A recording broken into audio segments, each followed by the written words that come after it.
Hello, thank you for joining us in today's webinar, Post-Hadoop Network Traffic Analytics, sponsored by Kentik. Our presenter today is Jim Meehan, who is a solutions engineer with Kentik. Jim brings a lot of interesting and practical experience to this webinar. Before Kentik, he was a consulting and sales engineer with Arbor Networks.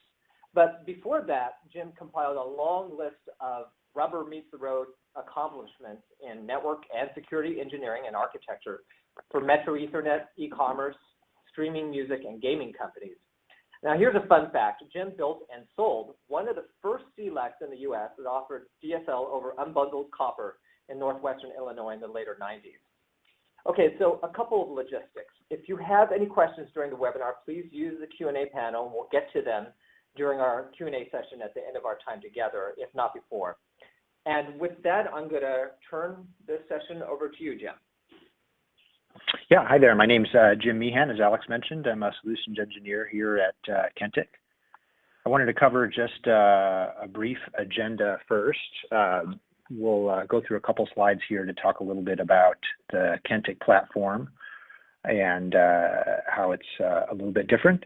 Then we'll actually do a live demo of the product where we'll walk through some of those capabilities, and then at the end, we'll make sure we leave some time for Q&A. So I want to start off here with kind of a basic question, which is to summarize or not to summarize. And we're talking here about the summarization of data that's collected from networks, in this case, metadata like netflow, sflow, IPFix. There are some distinct advantages of summarizing that data at collection in terms of how much space it takes to store it and how much compute it takes to process it and search through it. The disadvantage, of course, of summarizing that data as we collect it is that you lose a lot of detail. If you summarize, you kind of have to select which dimensions of the data to keep and where the aggregation will occur. And after that summarization occurs, if you've thrown away the raw data, you no longer have the ability to go back in time and look at dimensions that aren't part of the original summarized data set. So, this is a problem that the founding team here at Kentik thought about for a long time and decided that really the only viable answer to give full flexibility and full visibility into modern networks is not to summarize that raw data at collection time. Some of the reasons, that we have seen only solutions that summarize network data over the kind of the evolution of traffic analytics are back to that storage and compute problem. So in the 90s, we had mostly software on server type of solutions that could look at netflow data or other network traffic data. Of course, the machines available to store that data and the compute available to process it was not very large. And then we moved into the 2000s where we have appliance-based solutions, which could offer some deeper visibility and granularity into that data because they were able to keep more dimensions of the raw data, but still doing quite a bit of summarization and throwing away lots of detail. So you couldn't get down to the source data. Now, though, we've moved into an era where storage and compute are cheap, and especially when we aggregate storage and compute together on a multi-tenant cloud-based platform, we're no longer forced into that compromise of putting all of of summarizing the data at collection time. We really can keep all of the raw data and summarize it on the fly at query time, and we'll talk about that in a little bit. So what do we mean by post-Hadoop? There's lots of discussion about Hadoop across many use cases in big data applications. And it's partly because Hadoop does solve a lot of problems. There's a robust open source ecosystem around it. The thing about Hadoop, though, is that it is mostly a post-processing or a batch processing type of platform. It's not designed for real-time use cases. And when we apply it to operations use cases, there's a number of challenges with using Hadoop to look at network data. Some of those are the lag between events occurring on the network and that data being available to query. Another is the latency of those queries in terms of when you ask the question and when you get the answer back. So if you are trying to troubleshoot an incident that's happening right now, every minute or hour of time that you're waiting for the answer around that data is time that the problem is not resolved, potentially downtime, poor user experience, that sort of thing. So what we're really talking here is about an ad hoc query capability that's missing. And then, if you choose to use a system that is deployed on premise, your own Hadoop cluster, it is potentially lacking an easy-to-use front-end UI, and also all of that hardware is dedicated to a single purpose, a single user. The time that it is sitting idle, not answering queries or not providing value to the organization is a cost inefficiency.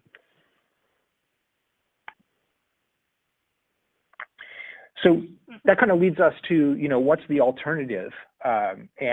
We here at Kentik, the founding team, looked at Hadoop as a potential backend for the service that we wanted to build.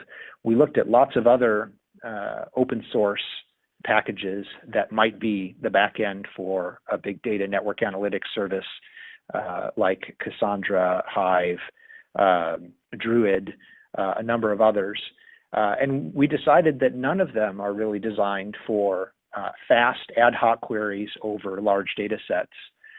The one thing that we did know about that was explicitly designed for fast ad hoc queries was something that Google built called Dremel, which they use extensively inside Google to answer questions about their own operational data. They also expose Dremel publicly in the Google Cloud environment as something called BigQuery, which any GCE subscriber can use. The great thing about Dremel and BigQuery is that it has a SQL syntax query language. So lots of folks in analyst roles are familiar with how to write queries against it, and it can operate on the raw data. There is no ETL process necessary to produce result sets from the source data and then operate only on the result sets. Unfortunately for Kentik, there was no open source implementation of Dremel available. There have been some starts on open source implementations now, like Apache Drill, but they're really still not ready for production use cases. So we implemented our own version of it from scratch based on the white paper that Google published about Dremel back in 2010. And so that's really given us a very scalable, flexible platform that we can use to ingest tens of billions of flow records from network infrastructure over the course of days or weeks or months. To our end users, there's no hardware or software required for this. You can send data directly to Kentik from the devices on your network, or you can use an encrypting proxy that we provide, or you can send the data to us over a private cross-connect. And then we give the ability to query that data in real time via an API, a SQL or a RESTful API that we'll look at, via our web portal. and also an automated alerting functionality, which right now is also SQL-based, but in the near future will be more menu-driven. And it provides all of these advantages that you see here at the bottom of this slide. So we make new data that we receive from the network available to query within a few seconds of receiving it. The queries return very quickly, seconds to tens of seconds, depending on over what time range you're looking at the data. It's easy to deploy. You can start sending flow and see data within a few minutes of getting the system turned up. And maybe most importantly, this is an open platform. So if you want, you can get all of the raw data back out of it. There's no silos, no kind of UI-only views of the data. It is easy to integrate with other systems in your platform. So, some use cases that, are possible only when you have access to all of the details in that raw data are ad hoc questions about where traffic is going via which links and devices. That might be useful for a SaaS provider. Data center operators might want to see a traffic matrix between servers, so you could have all of the hosts in one segment of the data center on the x-axis, all of the hosts in another segment of the data center on the y-axis, and see the server-to-server traffic volumes in all of the grids. Since we have access to all that raw flows, you can track down suspicious IPs, so we can filter down to the level of individual IP addresses or conversations, even when the data set consists of billions of individual flow records. Wholesale ISPs might use this to find new peers or opportunities to sell transit to organizations who are not yet directly connected to their network. And of course, we have the ability to find outliers. So that could be detecting DDoS attacks or other types of traffic volume anomalies, and that's useful across any network. And we'll cover most of these use cases in the live demo coming up here. So let me pull up the screen share of the Kentik platform.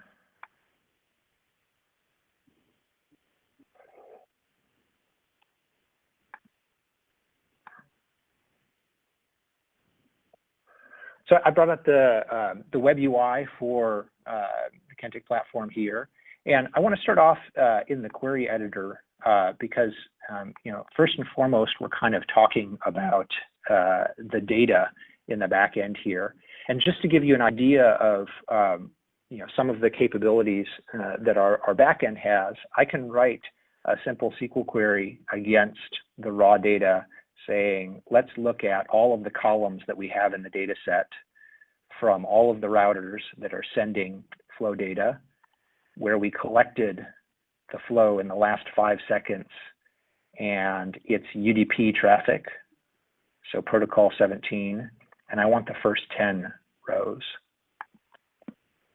And so now I can see kind of what the structure of our data set looks like.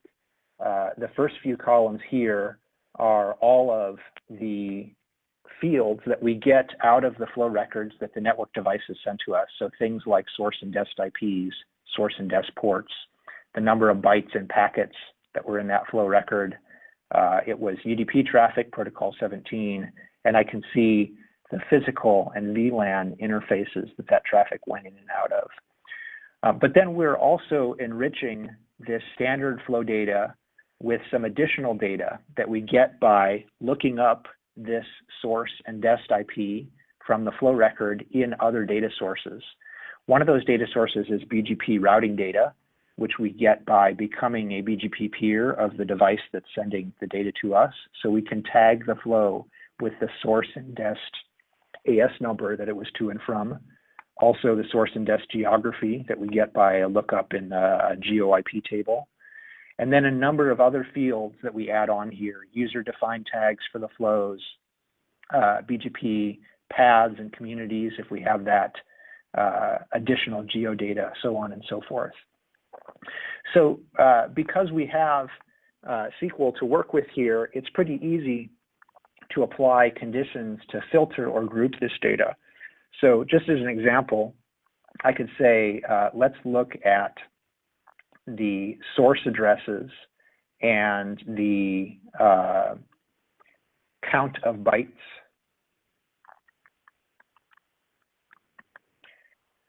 And we'll look at this again across all routers, where the destination of the flow was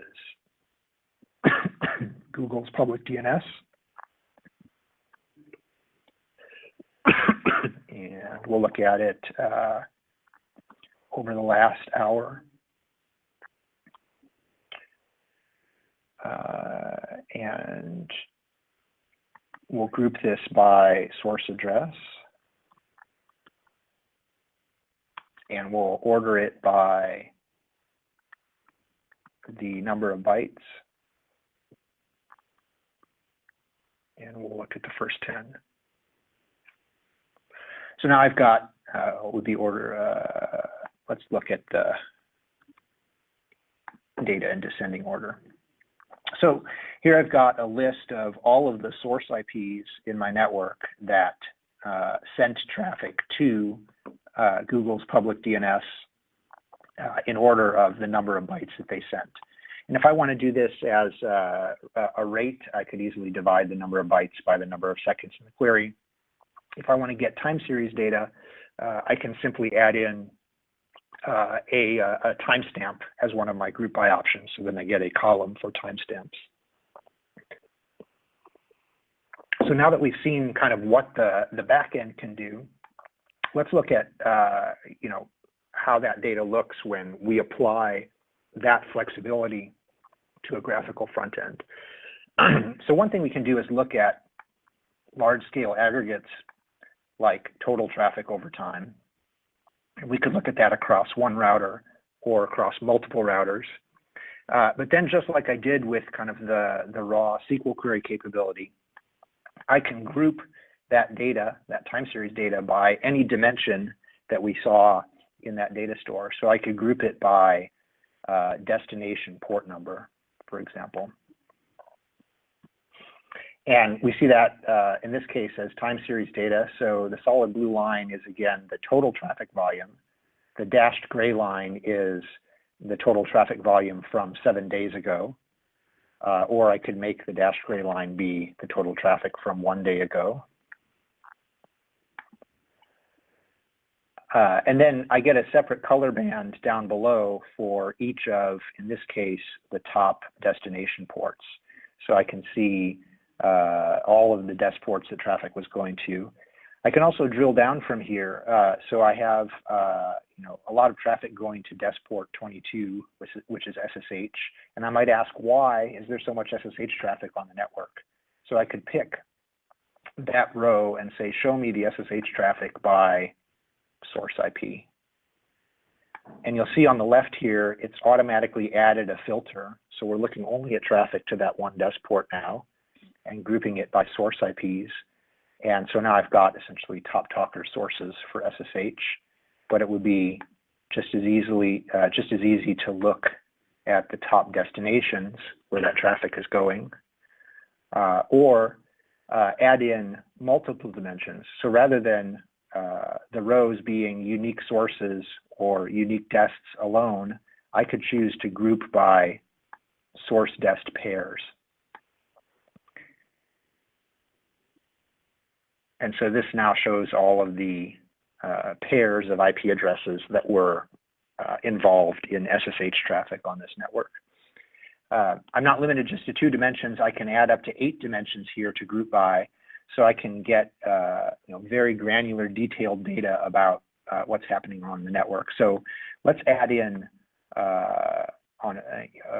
in front of and behind the source and dest IP, we'll add in the source protocol and port, keeping in mind that we're still filtered just on SSH traffic here. And so now I can see kind of the full conversation here, the 5-tuple of attributes for these flows. So this was the source port 42329 from this source IP going to this dest IP on this dest port. So obviously, it's very useful to look at this as time series data, especially if we're trying to resolve a problem where maybe I see a spike at the top level and I want to iteratively drill down to uncover the root cause. So I know which application owner I need to talk to resolve a congestion problem or find out where a traffic spike is coming from. But sometimes we may also be interested in kind of top-level summary of this type of data. And so when we are grouping by multiple dimensions, we can choose to visualize the data as a Sankey flow diagram. And this makes it very clear from a big picture perspective who's talking to who using which services. And that's just the example for the particular dimensions we have right now. I can turn the detail up here with this slider so that we get further down the list of top talkers in this display.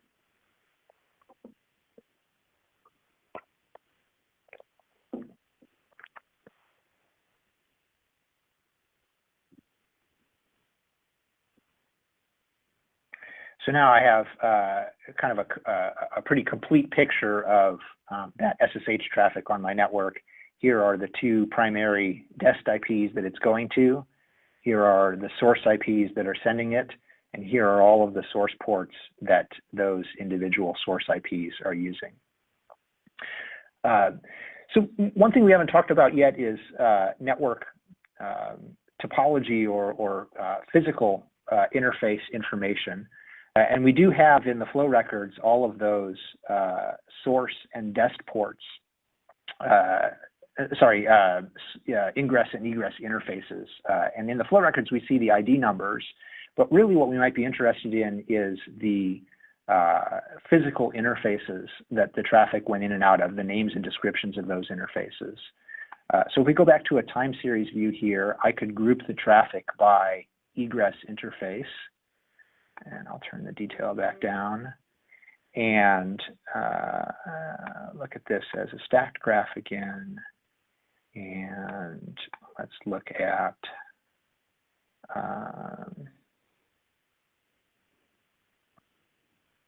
we can look at that device. And so now I can see all of the physical interfaces that traffic went out of. Both the interface name and the description. And I can also filter on interface names and descriptions if I like. So if I have, let's say I have a bunch of interfaces connected to a particular ISP like level 3, and I want to see the traffic across all of the level 3 interfaces, across all of the routers, I can simply plug in an interface description filter using a contains or substrings match or a regex match. And so just picking something that I see here in this list, let's filter on interfaces that contain the substring super X. So now I can see only those interfaces. And if I had multiple routers added in here, I could see the traffic across all of those routers. We can also group by multiple dimensions here. So if I put the router in the middle here, the destination interface on one side of that, and the source interface on the other side, I can group by combinations. Let me clear out my filters and view this as a Sankey diagram here.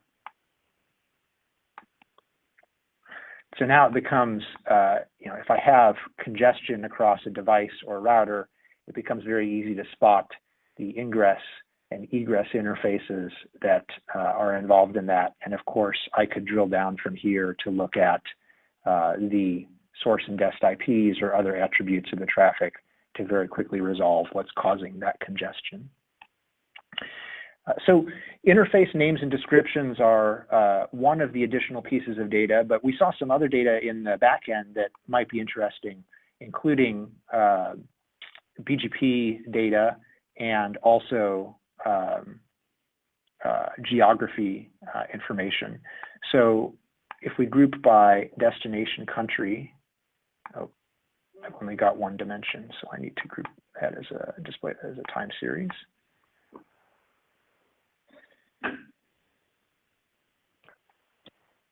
So now we can see traffic by destination geography, and I can drill down from here. Let's say we're interested in the traffic going to Germany, and we want to show that by destination AS number. And so now I can see within Germany all of the destination ASNs that traffic is going to, which is not surprisingly a bunch of German ISPs and enterprises. Beyond the dest ASN, though, I can also group the traffic by destination AS path. Oh, I have the wrong device.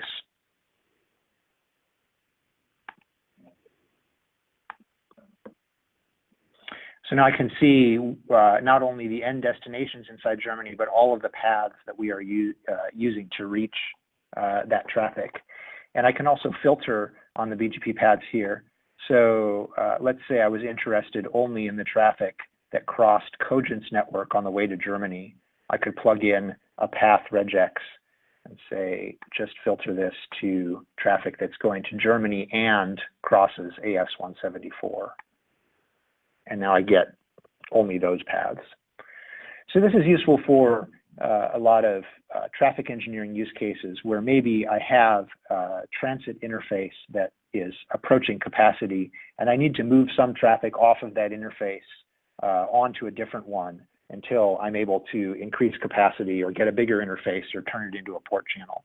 And so you could use this kind of ad hoc analysis to filter on traffic going out to one specific interface, see what the top paths are, and then build a route map to move that traffic over to some other interface. We also, though, wanted to provide a big picture perspective of kind of aggregation over BGP path data.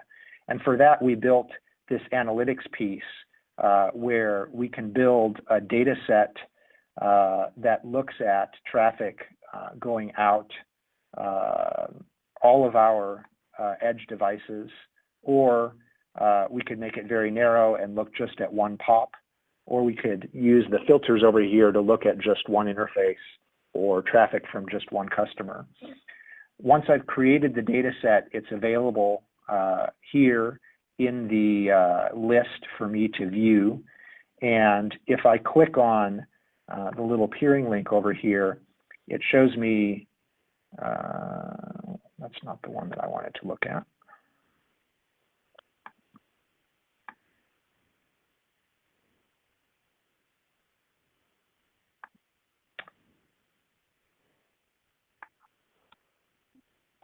Here's a better one. It shows me a nice diagram of how traffic gets between our network and the rest of the internet. So on the left here, this is actually Kentik's own network. This is our edge device. And I'm not sure it displays over the screen share for the webinar here, but when I mouse over these bars on this display, I see a little pop-up that shows the name and the 95th percentile volume over that link or device. I know over some screen sharing that pop-up doesn't display, so I'm not sure if you guys can see it on your end or not. But this is Kentik's own edge device. These are the ISPs that we are directly connected to as peers or transit providers. These are the top ASNs that are 1 hop, 2 hops, 3 hops beyond Kentik's directly connected peers. So the primary purpose of this display is to help customers understand if there are opportunities for them to directly interconnect with ASNs that are beyond their existing direct connections, both for cost reduction. Some of those ASNs may agree to exchange traffic with you for no cost, and also for performance improvement. If I can eliminate some of those middle hops and send the traffic directly to the end destination ASNs, that could be an improvement in latency or reliability. by reducing the number of points of failure. There are also use cases in here for wholesale ISPs or transit providers to identify ASNs that they are not directly connected to as potential customers. So this could be a display that is useful for sales prospecting, especially if it's filtered by region or territory. You could hand this information to the sales organization to do some prospect mining. I can also drill down on these individual items in here. So I clicked on 12.989, which is high winds. Now we're kind of filtered only to high winds. I can see all of the ASNs behind high winds that would be affected if we were to establish direct connectivity with them. I can also see how much traffic would come off of my existing directly connected providers and which physical interfaces as well. Another way to view this data is to stack up all the ASNs in a single column. And this makes it a little easier to identify where the top opportunities are, especially if I click this checkbox down here and filter out the ASNs that I am already directly connected to. And so this display can act as kind of a peering hit list, or maybe a list of transit providers to consider if it's not someone that's going to peer with you for free. And then there's a couple of other ways to view this data too, as last hops, as next hops, and by country as well.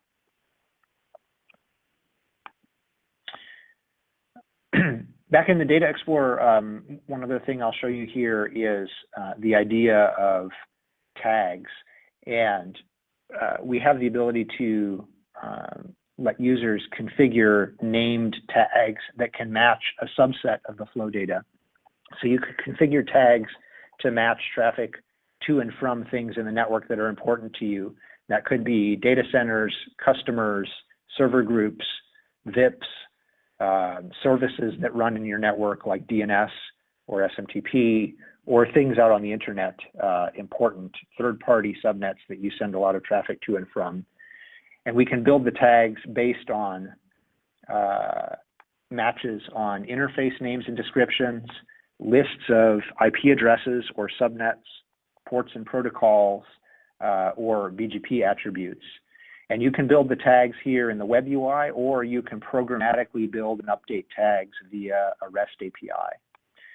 So a couple of interesting tags I built in here are this emerging threats tag, where I took the publicly available IP reputation list that the Emerging Threats Organization publishes, which has about 1,300 IPs and subnets that are known bad actors out on the internet. And then I built another tag called My Network, which matches traffic to and from our own ASNs, or this could be our own IP subnets instead. And then in the Data Explorer, I could look at things like the total traffic volume, where the source is on the emerging threats list and the destination is on my network.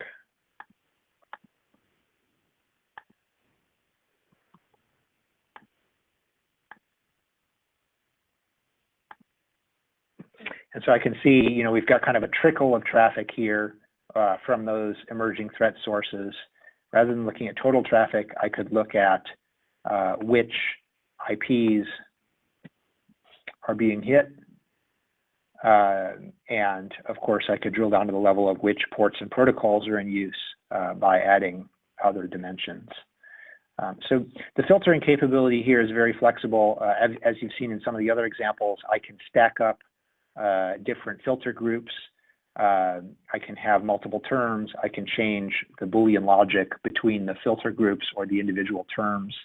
I can filter very narrowly if I like, you know, down to single IP addresses. So using that example from before, we could look at traffic just to a single dest IP and group it by total traffic volume. So now I can see how much traffic over time I send to Google's public DNS.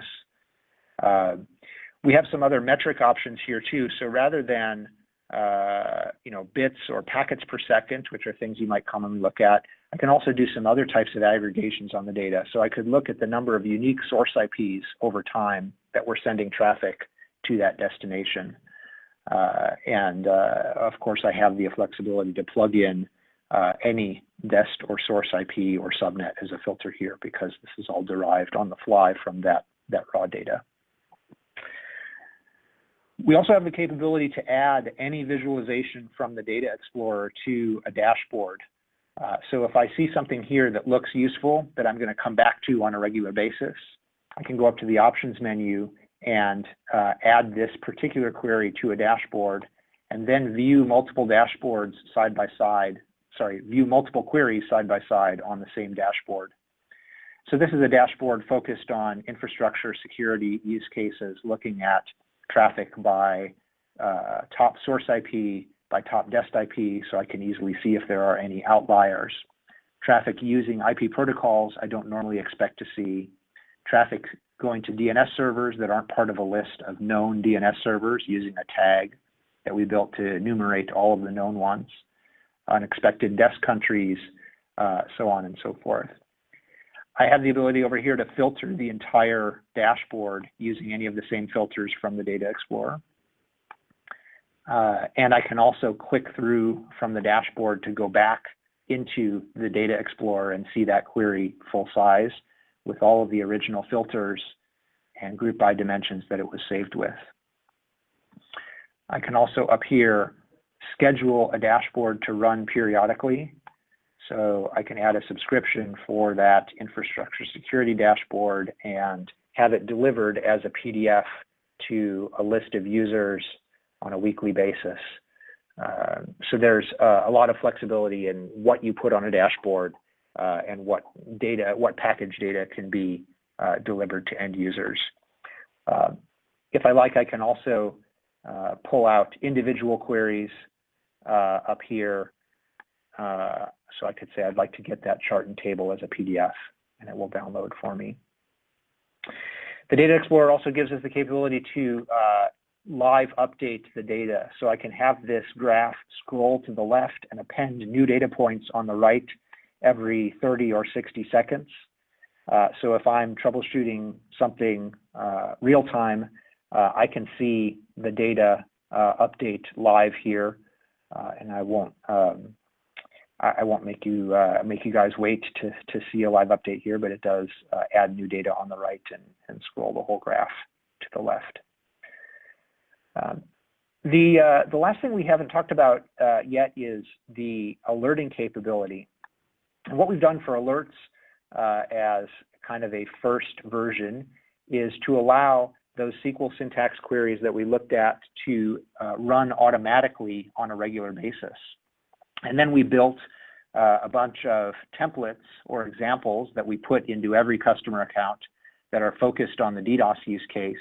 But this is flexible enough that you could write queries to detect any type of traffic volume anomaly that you could think of to describe with a SQL query. So if I look at this example, it is a query that runs every minute and asks, have I seen any destinations in my network receiving more than 600 megs or 125,000 packets per second of UDP traffic from external sources. All of those conditions are right here in the query. So we're filtering on UDP traffic where the source is not on my network and the destination is on my network and the rate per destination exceeds 125,000 packets per second or 600 megs per second. If I want to get notified a little bit sooner, I could have this run every 30 seconds. And then there's a hold down capability too. So I can say this has to persist for 5 intervals over 2 hours. So in this case, it would be 5 30-second intervals over the course of 2 hours. And that could be 5 intervals in a row, or it could be kind of an intermittent 5 intervals over those 2 hours. If I see a result from this query that persists, I can get a notification about it, and I can optionally run 2 supplemental queries using the IP that we're notifying about as a filter. So we can automatically deliver as part of the notification the top sources, the top interfaces, the top countries, whatever additional detail you want to have as part of that alert notification. So if I test out this query right now, hopefully I don't find any attacks in progress on Kentik's network, and I don't. But if I turn the threshold down to 1200 UDP packets per second, then I do get a list of destinations that are exceeding that threshold. So if I were to save this alert now, with that new lower threshold, I would get notifications about all of these. We can send those notifications currently via email or syslog, or you can publish a URL and we will deliver all of the notifications as JSON data to that URL. So we have customers already who are using that to take automatic action, like injecting BGP black hole routes, provisioning ACLs, activating on-premise DDoS mitigation hardware, or activating cloud-based mitigation services. And you'll see some announcements from Kentik in the near future here about direct integration with a number of on-prem DDoS mitigation devices, as well as cloud service providers. We do realize that not every customer is going to want to write SQL queries to define alerts. And so we have upcoming in the next 4 to 6 weeks, a new configuration interface for alerts that will be more menu-driven. You'll use the filters that you saw in the Data Explorer to define what to watch. So it could be filtering on interfaces or subnets or tags or Boolean combinations of any of those. And then you'll configure comparators. So you can compare the traffic matching the filter to a static threshold or to a historical baseline in terms of percent change or standard deviations. Or you'll be able to track changes in top N. So you could say profile the top N source countries of traffic matching this filter and alert me if I see something new appear in the top N or something that was there before goes away. So I think that new configuration capability is going to unlock a lot of very powerful change detection that's not possible with looking at just kind of static traffic volume thresholds alone. And the last part on alerts here is the alerts dashboard. And this shows us anything that is currently active or has recently been active. So I see a number of alerts here from the past. If I scroll down a little bit here, I see an alert about traffic toward this DEST IP. We alerted for 2 different reasons. One was the traffic volume from suspicious UDP source ports that are often used for reflection attacks, and also DNS traffic volume. We can see some of the thresholds that were, or some of the traffic volumes that were observed during the course of that in terms of packets per second and bits per second. If I click on the little graph icon over here, it takes me back into the Data Explorer and filters automatically on the IP that we alerted about, with the time window set for the range surrounding when that event was active. So I can see this IP suddenly, exceeded almost a gig of traffic for it. And now I can, pretty quickly dig into what that traffic was about. So I could look at things like the source country distribution to understand where that traffic was coming from. And I can see right away that most of it was from Russia and the Ukraine. Rather than bits per second, I could look at the number of unique source IPs that were sending that traffic. So we see it was 1,400 sources overall, 600 in Russia, 116 in the US, 115 in the Ukraine. And then, using that Sankey diagram that we looked at before, I could add in a bunch of dimensions to give me a really quick at-a-glance view of what this attack was about and how it affected the network. So we could put in the source countries, the ingress interfaces, the router that it went through, the DEST IP that was hit, and the destination protocol and ports. And then I'll turn the detail up and switch the visualization to a flow diagram. And then we get a very nice display. This could even be a dashboard display. So if you're investigating an attack, you can go right to the dashboard and filter on the dest IP. And now I can see, all of the countries that sent the traffic, the two interfaces that traffic came in on, the router it went through, the dest IP that was targeted, and the type of traffic involved in the attack. So I think I've covered most of the functionality in the platform that's enabled by our post-Hadoop approach to storing and processing data. I'll hand the webinar back over to Alex, and I think we'll be able to take some questions here momentarily. Okay, great. Thanks, Jim. So one of the questions that came up was just a question of how much data you were traversing or analyzing in some of these examples, just to, I guess, to get some dimensions on the scale. Yeah, we can look at that. So let me go back to the screen share real quick here. So if we look at the devices that we are, this account is not a good place to show it to you. Maybe a better way to answer that is to look in the query editor. So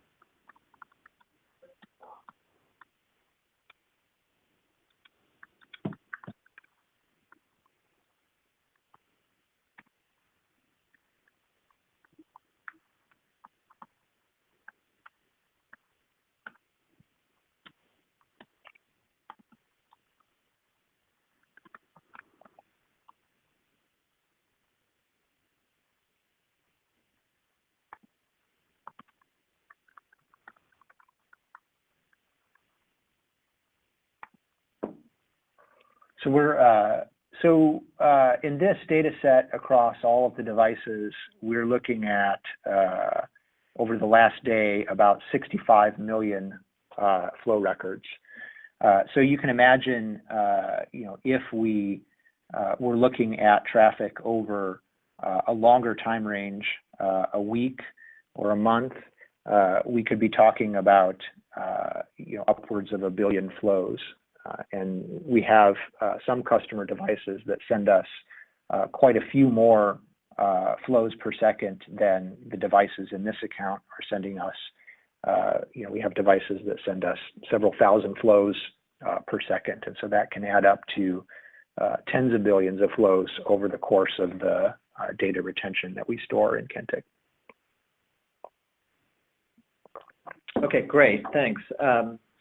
Another question is comparing this platform to platforms like Splunk, which are, commercial platforms that are able to do very, scalable analysis. And I guess, how would you compare the Kentik platform to something like Splunk? Yeah, so there are definitely some similarities between Kentik and Splunk. I'd say, number one, obviously Kentik is very focused on network traffic metadata. And so the types of filters and visualizations and the correlation that we're doing with other data sources like BGP, interface names and descriptions are something that are not going to be out of the box with Splunk. If you can do it at all. The other thing is that, I think of Splunk as something that's designed for data that has a very high value on kind of a record by record basis, right? Every record that you receive into Splunk is potentially of high value. It could represent a security incident or that kind of thing. The net flow data that we're receiving in Kentik on a record by record basis probably doesn't have a high value. It's only when we're able to aggregate and filter it flexibly that we can pull out a lot of value like we see here with these visualizations. And the difference there is that from a cost perspective, to ingest thousands of flows per second from routers into Splunk is probably cost prohibitive for many organizations, given the scale of networks these days, the volume of traffic that's traversing them, up into the terabits per second. Whereas Kentik is explicitly designed to scale to that size of ingest, that rate of ingest, and still be, provide good value from a cost perspective. So I guess we should also mention that there are customers who have done or are doing integrations between Kentik and systems like Splunk. Yeah, absolutely. So, one thing I've seen customers do is they have some type of log data sources or whatnot that go into Splunk. And when there is an event that they see from the log data, they can reach into the Kentik API or SQL interface from Splunk and extract traffic data about the IP that was alerted about or detected on based on the other data that's going into Splunk. So then they can see everything that was happening with that IP, even if it didn't generate, log data from some other system. Okay, so there was one other question, which was just to clarify again, what type of APIs are available into the system? Yeah, so there's a few different ways to access the raw data. One is we allow end users to connect directly to that backend SQL database with a command line SQL client or a library from your favorite programming or scripting language. So in that sense, even though Kentik has this kind of massively distributed column store backend architecture, we present it to our front end and to you as an end user as if it was a single supremely performant SQL database, and you can access it as such. There is also a REST API that allows you to pull out the same data as JSON.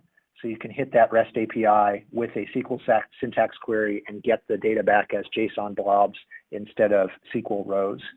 And then that same REST API also allows you to extract any visualization or table from the backend. So you could hit that API with a simple query that says, I would like a graph, a time series graph covering 2 hours that filters by these dimensions and groups by these dimensions. And that API will hand you back a JPEG or a PNG that you could embed into some other system in your environment, or even build if you're a service provider, you could build a customer-facing portal that extracts per customer graphs and presents them to the end user. Okay, great. The API is also fully documented in our knowledge base, which is publicly accessible. If you go to kb.kentik.com and scroll down to the bottom, all the API documentation is down here under the Kentik Data Engine heading. And I guess since we're talking about publicly accessible, maybe it would be a good idea to just show, you mentioned how easy it is to get started. We do offer a free trial. So there is a pretty easy way to get to that from the Kentik website. In fact, it's right if you go to of the website. That's right. So basically, this is when functionally speaking, there's no restriction in terms of what you get when the free trial, right? No, yeah, it's the full functionality of the regular product. Everything we looked at is in there. up to 25 devices. Okay. Right. Okay. So with that, I think we're kind of coming to our time, but really appreciate everybody's time today. We covered a lot of material, but of course, if you have further questions, I know that we have Jim's contact information here at the end. You could also send questions to info@kentik.com. You can come to our website, explore some more. We've got a variety of good informational kind of resources, a lot of very informative blog posts. In fact, Jim authored a few different blog posts on this whole topic of going beyond Hadoop for network traffic analytics, and some detailed explanations in blog format of the data engine and its capabilities. So those are some resources you can check out as well. We have white papers and all that sort of good thing as well. And of course, if you want to try it out, sign up for a free trial, and you can see for yourself how powerful it can be. With that, I want to just again thank everyone for attending today. We look forward to hearing your questions and we hope to see you on our system, this trial, if you want to give this kind of post-Hadoop power a spin. And with that, we're going to sign off and wish everyone a great day. Thanks very much.